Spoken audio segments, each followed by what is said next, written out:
அரசியலில் அரியணை ஏறுவதற்கு முன்பே இந்த நீட்டுக்கு எதிரான போரில் முதல் விதையாக விழுந்த அனிதாவின் வீட்டில் தரையில் அமர்ந்த மனிதர் என்னுடைய மாண்புமிகு முதல்வர். அனிதா இதுக்கு போனாங்க சார், அது கரெக்ட். இப்ப ஜூன் 21 மறுதேர்வுக்கு முன்னாடி சேலத்தில் சேர்ந்த கோபிகா, தருமபுரி ரோஷினி, கிருஷ்ணகிரி வெற்றி ஆனந்தன் 3 தமிழர்கள் வந்து நீட்னால இறந்தாங்க. இது யார் சார் போனது? அமைச்சர் ராஜ்மோகன் அவர்கள் முதலமைச்சர் விஜயை புகழ்ந்து பேசுறதா பட்டிமன்றத்துல பேசுற மாதிரி சட்டமன்றத்துல பேசுறாரு. சோ பேசி பேசி தர்மடி வாங்கிட்டு இருக்காரு அப்படின்ற மாதிரி தான் சொல்லணும். இது என்ன பிரமாதம்? இது விட பெசலைட் ஒண்ணு இருக்கு. இது கூடவே நிதியமைச்சர் அவர்கள் 3 மாசத்துல தமிழ்நாடு கஜனாவுக்கு 15,000 கோடி நாங்க வர வச்சிட்டோம் அப்படின்ற மாதிரி சொல்லிட்டாரு. எப்படிங்க வர வச்சீங்க அப்படின்ற மாதிரி கணக்கு கேட்டா வரல, வரா மாதிரி கனவு கண்டேன் அப்படின்ற மாதிரி சொல்லியிருக்காரு. 3 மாத காலத்துக்குள்ளாகவே அரசாங்க கஜானாவில் 15,000 கோடி உங்களுக்கு வந்திருக்கிறது, இந்த பணம் உங்களுடைய கஜானாவுக்கு வந்திருக்கிறது என்றால் அந்த விவரத்தை எதன் வாயிலாக வந்திருக்கிறது? நீங்க சொன்ன மாதிரி எக்ஸ்பெக்டட் தான், நீங்க சொல்றது கரெக்ட் தான், வர தொடங்கி விட்டது என்று நான் என்ன எழவி அது. நெக்ஸ்ட் கோயம்புத்தூர் இந்துஸ்தான் காலேஜ்ல ஒரு பையன் போதைப் பொருள் வித்த கும்பலை போலீஸ் கிட்ட இன்ஃபார்ம் பண்ணிருக்கான். அதோட விளைவா அந்த போதைப் பொருள் விக்கிற கும்பல் அந்த பையனை வந்து பாத்தீங்கன்னா அடிச்சு கொண்டிருக்கானுங்க. சோ இது சம்பந்தமா சட்டசபையில கேட்டா முதலமைச்சர் விஜய் கிட்ட அமைச்சர் ராஜ்மோகன் சொல்றாரு அது வந்து கோஷ்டி சண்டை, இதனால வந்த சண்டை இல்ல அப்படின்ற மாதிரி பாத்தீங்கன்னா ஒரு உருட்டை வந்து உருட்டிட்டு இருக்காரு. அந்த பையனை பேத்தவங்க காரி தூண் துப்பிக்கிட்டு இருக்காங்க. சோ அது என்ன மேட்டர் அப்படின்றத பார்க்க போறோம். 20 பேர் கொண்ட கும்பலால, அதுவும் அவர் கூட படிக்கக்கூடிய மாணவர்களாலே அடிச்சு கொல்லப்பட்டிருக்கிறார்.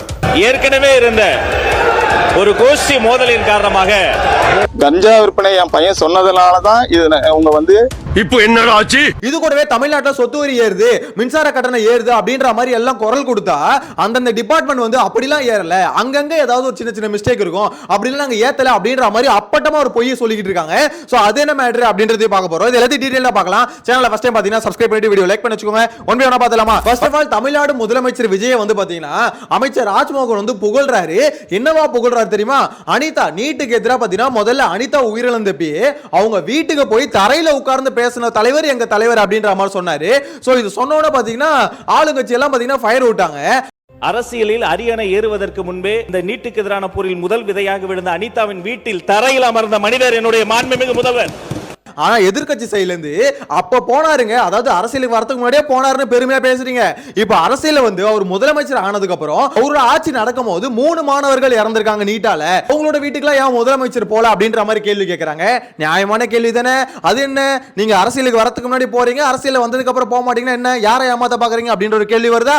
இதுக்கு அடுத்து இன்னொரு முக்கியமான விஷயம், சரி ஓகே போல, ஆனா நீங்க ட்விட்டர்ல கூட நீங்க வந்து பாத்தீங்கன்னா ஒரு வருத்தம் தெரிவிக்கல.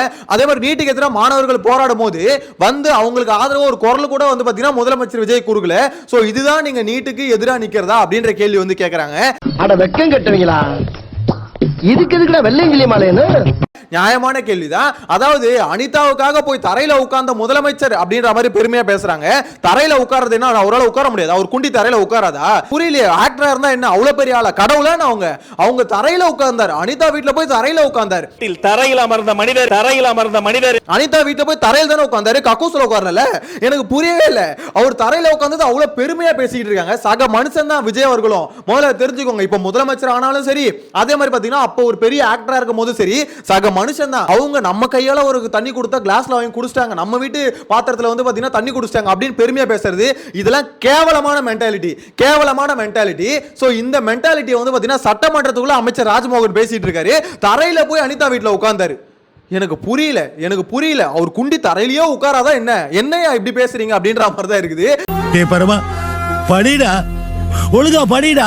ஆனா சரியான தர்மடி அப்படின்ற மாதிரி தான் சொல்லணும். ஏன்னா அவர் சொன்ன உடனே இந்த மாதிரி வந்து பாத்தீங்கன்னா இப்ப 3 பேர் இருந்தாங்களே, அங்க ஏன் போல அப்படின்ன உடனே மூஞ்சில வந்து ஆடுது ராஜ்மோகன் அவர்களுக்கு அப்படின்ற மாதிரி தான் சொல்லணும். இவர் பட்டிமன்றத்துல என்ன வேணா பாத்தீங்கன்னா ரைமிங்கா பேசிட்டு போயிடலாம். சட்டமன்றத்துல பேசும்போது கொஞ்சம் யோசிச்சு பேசுங்க. சும்மா ரைமிங்கா வருதுன்னு போட்டீங்கன்னு வச்சுக்கோங்களேன், இப்படிதான் செருப்பு கழட்டி அடிச்சிருவாங்க. அமைச்சர் நிதி அமைச்சர் இருக்கார்ல, அவர் என்ன சொல்லியிருக்காரு, 3 மாசத்துல தாவேக கவர்மெண்ட் வந்து இந்த 3 மாசத்துல 15,000 கோடி தமிழ்நாடு கஜானாக்கு வந்து பாத்தீங்கன்னா கொண்டு வந்திருக்கோம் அப்படின்ற மாதிரி சொல்லிட்டாருங்க. சொன்ன உடனே எதிர்க்கட்சியில இருந்து எப்படி அந்த அமௌண்ட் கொண்டு வந்தீங்க, எங்க கொஞ்சம் சொல்லுங்க பாப்போம் எப்படி வந்ததுன்னு அப்படின்னு கேட்ட உடனே, இல்ல அது நாங்க இன்னும் கொண்டு வரல, இதெல்லாம் பண்ணிருக்கோம், இப்பெல்லாம் வரும்ன்ற நாங்க எக்ஸ்பெக்ட் பண்றோம், எதிர்பார்க்கிறோம் அப்படின்ற மாதிரி சொல்லியிருக்காரு. எதிர்பார்க்கறீங்க இல்லையா? நீங்க எதிர்பார்க்கறது 15,000 எதிர்பார்க்கீங்க, 1.5 லட்சம் கோடி கூட எதிர்பாருங்க, ஏன் வேணான்னு சொல்லி. ஆனா எதிர்பார்க்கறதுல இங்க வந்து பேசக்கூடாதுல. வீரவாசனை பேசுற மாதிரி அவர் ஒரு கோவத்துல, ஒரு ஆர்வத்துல, ஒரு ஆவேசத்துல 15,000 கோடி கொண்டு வந்திருக்கோம். அது எவ்வளவு பெரிய விஷயம் தெரியுமா? உங்களால முடிஞ்சுதா அப்படின்ற மாதிரி நெக்கலா பேசிட்டாரு. பேசினதுக்கு அப்புறம் விளக்கம் கேட்டதுக்கு அப்புறம் இல்ல அவ்வளவு நாங்க கொண்டு வரல, கொண்டு வர மாதிரி எதிர்பார்க்கிறோம். 3 மாத காலத்திற்குள்ளாகவே அரசாங்க கஜானாவில் 15,000 கோடி உங்களுக்கு வந்திருக்கிறது, இந்த பணம் உங்களுடைய கஜானாவுக்கு வந்திருக்கிறது என்றால் அந்த விவரத்தை எதன் வாயிலாக வந்திருக்கிறது? சொன்ன மாதிரி எக்ஸ்பெக்டட் தான், but revision of certain fees and rectification நீங்க சொல்றது கரெக்ட் தான், ஆனா வர தொடங்கி விட்டது என்ற நான் அது வந்து வர தொடங்கி விட்டது. எதுக்கு இந்த அசிங்கம்? எதுக்கு இந்த அசிங்கம்? ஏன் இந்த மாதிரிலாம் வேலை பார்த்துட்டு இருக்கீங்க? உண்மையிலே உங்ககிட்ட டேட்டா இருந்தா, உண்மையிலே நீங்க வந்து பாத்தீங்கன்னா வருவாயை கொண்டு வந்திருந்தீங்கன்னா நீங்க பேசலாம். அதை விட்டுட்டு இப்பெல்லாம் வந்து பாத்தீங்கன்னா உருட்டுறதுல எந்த விதத்துல நியாயம் தெரியல. அவர் என்ன சொல்றாரு, அதுக்கான வேலைகளை நாங்க பார்த்துட்டோம், சீக்கிரமா அந்த அமௌண்ட்லாம் வரும் அப்படின்ற மாதிரி சொல்லியிருக்காரு. எந்த வேலையை பார்த்தது? இந்த இபி சார்ஜஸ் ஏத்துறது, ப்ராப்பர்ட்டி டாக்ஸ் ஏத்துறது, இதுதான் நீங்க பார்த்த வேலையா? அதாவது சொல்லாம கொள்ளாம ஏத்துறதா நீங்க பார்த்த வேலையா? சொல்லாம கொள்ளாம அமௌண்ட்டை வந்து மக்கள்கிட்ட ஏத்தி அங்கிருந்து ஆட்டையை போட்டு அதை வந்து கஜானா கொண்டு வரது, இதுதான் நீங்க பார்த்த வேலையா? என்னங்க எனக்கு ஒண்ணுமே புரியல. அதுதானப்பா எனக்கும் புரியல. கோயம்புத்தூர்ல இந்துஸ்தான் காலேஜ்ல ஒரு பையனை வந்து பாத்தீங்கன்னா அடிச்சு கொண்டிருக்காங்க. 20 பேர் கொண்ட கும்பல் ஒரு பையனை வந்து அடிச்சு கொண்டிருக்காங்க. எதனால அடிச்சு கொண்டிருக்காங்க அப்படின்ற மாதிரி பாத்தீங்கன்னா, அந்த பையன் காலேஜ்ல எவன் போதை பொருள் விற்கிறது எழுதி கொடுக்குறான், ஃபுல்லாவே டீடைலா எழுதி சைன் போட்டு கொடுக்குறான். அவங்க அப்பா அப்ப கூட கேட்கிறாரு, இந்த மாதிரி எழுதி வாங்குறீங்களே, இதனால என் பையனுக்கு இந்த பிரச்சனையும் வந்துடாதா? அதெல்லாம் ஒண்ணும் வராது, இந்த இன்ஃபர்மேஷன் எங்ககிட்டயே இருக்கும் அப்படின்ற மாதிரி சொல்லிட்டு போறாங்க. ஆனா அதுக்கப்புறம் அந்த போதை பொருள் வித்த கும்பல் இருக்குல்ல, அந்த கும்பல் வந்து அந்த பையனை அடிச்சு கொள்றாங்க. சோ போலீஸ்க்கு இன்ஃபர்மேஷன் போயிருக்கு அப்படின்றது அப்பட்டமா தெரியுது. ஓகேங்களா? ஏன்னா இங்க கொடுத்த இன்ஃபர்மேஷன் அங்க போயிருக்கு அப்படின்னும் போது எவனோ இன்ஃபார்மர் இன்ஃபார்ம் பண்ணிட்டான்னு வச்சுக்கோங்களேன். சோ தமிழ்நாடு முதலமைச்சர் ஒரு பக்கம் போதை பொருளை ஒழிக்கணும் அப்படின்ற மாதிரி உறுதிமொழி எடுக்கிறாரு, அப்படியே ரன்னிங்க போறாரு. இந்த மாதிரி பாத்தீங்கன்னா டிராமா வேலைகள்லாம் நல்லா பண்ணிக்கிட்டு இருக்காங்க.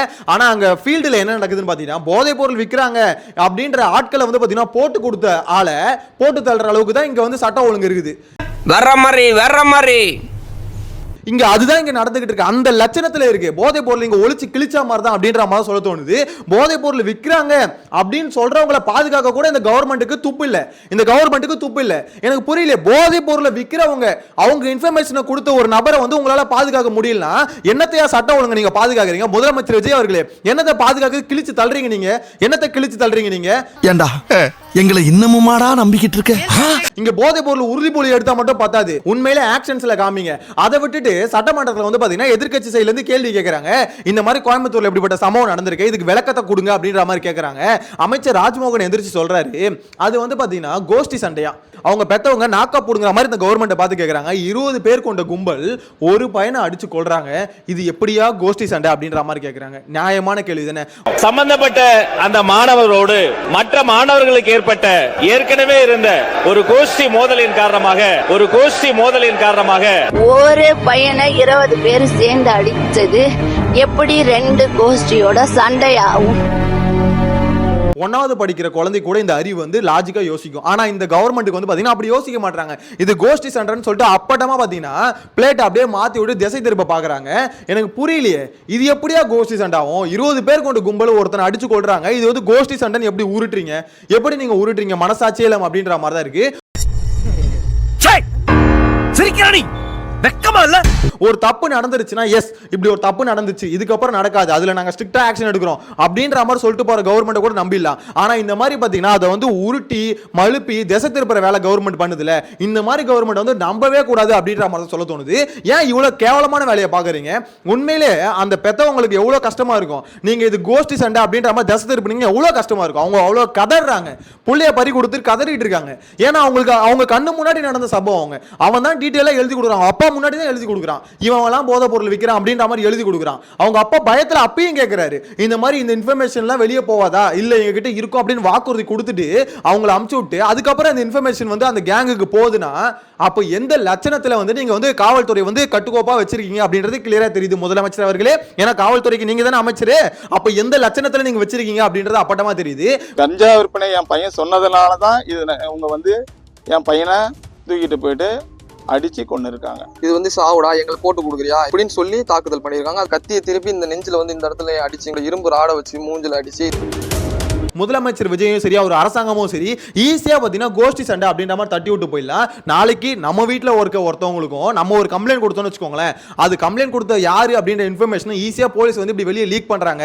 இங்க எது இன்ஃபர்மேஷன் லீக் ஆகுது அப்படின்னா காவல்துறை மேல எப்படி நம்பிக்கை வரும்? தப்பு பண்றவங்க மேல கம்ப்ளைண்ட் கொடுக்கறது கூட பொதுமக்களுக்கு வந்து ஒரு பயம் இருக்குங்க, எங்க போட்டு கொடுத்துட போறானுங்க அப்படின்ற மாதிரி. ஏன்னா தப்பு பண்றவங்க கிட்ட இருந்து நம்மளை பாதுகாக்கிற வேலையை தான் காவல்துறை பார்க்கணும். ஆனா காவல்துறை அந்த அடிப்படை வேலையே பாத்தீங்கன்னா பாதுகாக்கல. சோ அந்த பையன் போட்டு கொடுத்துருக்கான், அந்த பையன் வந்து இன்ஃபர்மேஷனை சொல்லியிருக்கான். அந்த கும்பல்கிட்ட இருந்து அந்த பையனை பாதுகாக்கிற வேலையை கூட இந்த கவர்மெண்டாலையும் இந்த காவல்துறையாலும் பண்ண முடியலனா நீங்க சட்டம் ஒழுங்கா பாதுகாத்து கிழிக்கிற லட்சணம் இதுல இருந்து கிளீனா தெரியுது அப்படின்ற மாதிரி தான் சொல்ல தோணுது. முதலமைச்சர் விஜய் அவர்களே கண்டிப்பா சொல்றேன், இதுக்கு நீங்க வந்து மன்னிப்பு கேட்கணும். ஏன்னா உங்க காவல்துறையை நம்பி அந்த பையன் இன்ஃபர்மேஷனை சொல்லியிருக்கான் அப்படின்னும் போது நீங்க மன்னிப்பு கேட்டு தான் ஆகணும். அமுதன் கிட்ட காவல்துறையினர் விசாரிச்சிருக்காங்க, தகவல் வாங்கியிருக்காங்க. அந்த தகவலை ரகசியமா வச்சு போதைப் பொருட்களை பறிமுதல் செய்ய வேண்டிய காவல்துறை போதைப் பொருள் வித்த நபர்களை அழைச்சு புகார் கொடுத்தவர் பத்தின தகவலை சொல்லியிருக்காங்க. ஆனா நீங்க மன்னிப்பு கேட்க மாட்டீங்க, கண்டிப்பா நீங்க கேட்க மாட்டீங்க. 41 பேர் இறந்தப்பயே பாத்தீங்கன்னா ஒரு தார்மீக பொறுப்பேற்று கூட நீங்க மன்னிப்பு கேட்கல. இந்த ஒரு பையன் இறந்ததுக்கு நீங்க எல்லாம் மன்னிப்பு கேட்க போறீங்க? அந்த மன்னிப்பு கேட்கிற பழக்கமே உங்களுக்கு இல்லையே. உங்களை பொறுத்த வரைக்கும் பழி போட்டாங்க அப்படின்ற பழக்கம் தானே இருக்குது. இப்போ கூட பாருங்களேன், அந்த பையனை ஒரு கும்பல் அடிச்சு கொண்டுருச்சிங்க, அதுக்கு வந்து என் மேல பழி போட்டா நான் என்ன பண்ணுவேன்? முதலமைச்சர், நான் வந்து தலைமைச் செயலகத்தில் இருக்கேன், நான் என்ன கோயம்புத்தூர்ல இருக்கேன், அந்த பையன் கூட படிக்கிறேன் அப்படின்ற மாதிரி கேள்வி கேட்பாங்க. கேள்வி கேட்பானுங்க. அவங்க ஒரு கும்பல் வச்சிருக்காங்கன்னா அந்த கும்பல் வந்து இப்படிப்பட்ட நரேட்டிவ் தான் செட் பண்ணும். எங்கேயோ ஒரு மூலையில தமிழ்நாட்டில் ஏதோ நடந்துருச்சுன்னா உடனே அதுக்கு முதலமைச்சர் தான் காரணம்னா என்னையா உங்க நியாயம் அப்படின்ற மாதிரி கேள்வி கேட்பானுங்க. இதே போன கவர்மெண்ட்ல நடந்தா ஸ்டாலின் காரணம், அதுக்கு முந்தின கவர்மெண்ட்ல நடந்தா எடப்பாடி காரணம் அப்படின்ற மாதிரி இதுக்கு முன்னாடி நடக்கும்போது முதலமைச்சர் காரணம். இப்ப நடந்தா மட்டும் முதலமைச்சர் காரணம் இல்ல, அவருக்கு ஒண்ணும் தெரியாது. ஒண்ணும் தெரியாத முதலமைச்சர் ஏன்டா தூக்கி வந்து அந்த சீட்ல உட்கார வச்சிருக்கீங்க அப்படின்ற ஒரு கேள்வி தான் வருது. எனிவேஸ் உங்க உருட்டு உங்க வாய் நல்லா உருட்ட போறீங்க. இதுக்கு ஏதாவது ஒரு கதையை கட்டுவீங்களே, அதான் அமைச்சரே பாத்தீங்கன்னா கதையை கட்டுறாரு. கோஷ்டி சண்டனை கதையை கட்டி விடுங்க.